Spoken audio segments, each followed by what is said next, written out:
Hello everybody, welcome to Wrestling Man's Wrestling Show, episode number 98. I am your host, the one and only Bill Yankovi, coming to you once again from the Wrestling Man Studios in College Park, Maryland. This week on the show, WWE, and I'm going to give you my picks for the upcoming Slammy Awards that return this Monday night after an 11-year absence. It makes its return to television. TNA, The Last Look at Final Resolution, Ring of Honor, the Indies, Japan, the NWA, plus the return of the DVD of the week. But first, start off with a new segment. I know I've come up with so many new segments. It's called the Book of the Month. Now, I'm not going to do this every month because, well, between work and other stuff that I like to do, I'm not going to be able to get an entire book done in a month.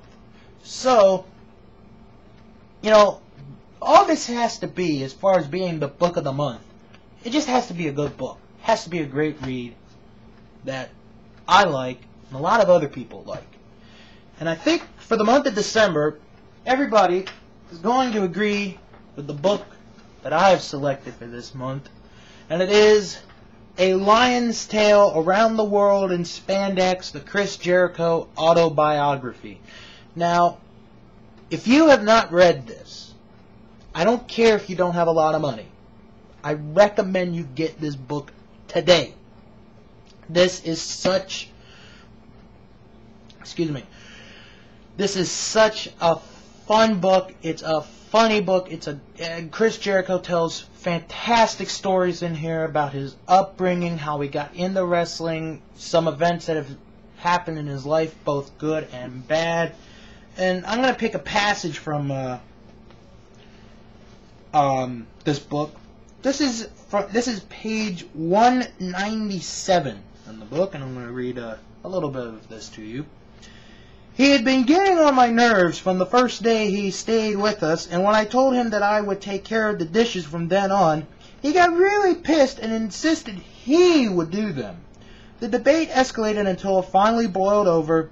You know what, man? You're obnoxious and you're getting on my nerves with this true to the crew bullshit. What does that even mean? Buddy, I'm going to show you what happens when you disrespect the crew. I'm going to whip your ass right now. He put up his dukes and got into a fighting stance. I'm going to throw hands, prison style. That's all I'm going to read. But let me read some of the quotes that are, on the back of the book. Mick Foley says, quote, I was really enjoying this book, emphasizing with Chris's plight as an aspiring wrestler, laughing out loud at many of the dead-on depictions of some of the more colorful characters in our business.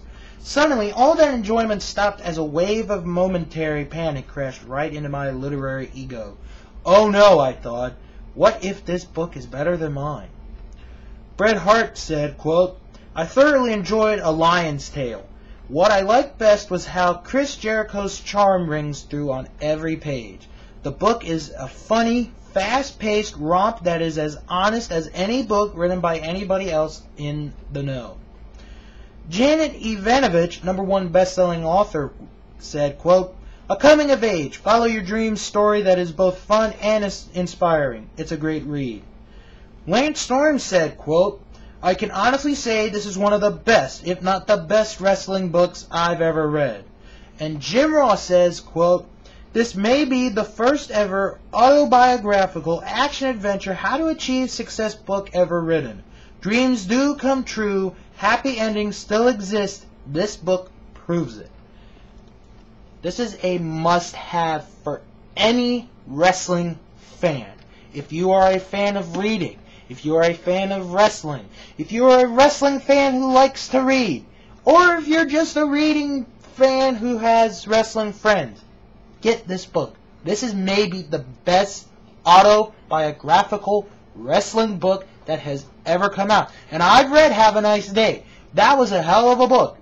But this one might top it. Well, going to take a break. When I return, going to give you my picks for the Slammies and an update on Armageddon.